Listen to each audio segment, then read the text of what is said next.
We are one day into Project Freedom, and the IRGC wants to test the U.S. Navy by sending a small drone swarm of boats, some ballistic missiles, and drones. Or did they? Apparently, the IRGC sent out 6 or 7 small attack boats to conduct swarming activities, and the U.S. Navy, via rotor wing helicopters, sunk those boats. According to the IRGC, that is not the case at all, and that the U.S. Navy sunk civilian boats, killing 5 people. And apparently, the IRGC launched 12 ballistic missiles and a small number of drones, all of which were intercepted by UAE defenses, except for one drone, which apparently got through and struck a South Korean flagged vessel that was docked. It was not on the open water. Or did they launch them? Because the IRGC is claiming that they did not conduct these attacks. On top of that, the South Koreans have come out and said that they will not be able to conduct a full investigation of the vessel until it returns to home port, and that there were some earlier reports of a fire in the engine room and that it wasn't apparently struck by a drone.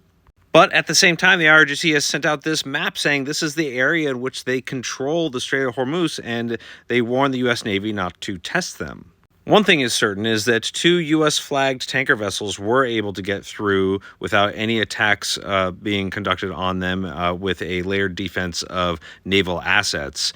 And so Project Freedom is still currently underway. And if you're wondering why other vessels haven't come through, that is the other part of the equation. You see, it's not enough that the U.S. military is providing a layered defense that covers not only the straits but inland into Iran with the use of Navy and air assets, but there is the financial component that is yet to be squared away. None of these foreign-flagged vessels have the financial capability or backing to traverse the strait. The risk is just still too high as these insurance companies refuse to provide the regulatory, financial, fiscal support authority to get through the strait in case something happens. So they are extremely risk-averse, despite the fact that the U.S. military is there to conduct an effective defense. So if the Strait of Hormuz were a shut door, Project Freedom has opened that door a bit of a crack, and it has not been able to open it all the way. But again, we are basically one day in. And to all my followers, especially my haters, if you watched my last TikTok, you will know that currently everything is unfolded is exactly how I said it would unfold as far as how the U.S. Navy was going to be deployed.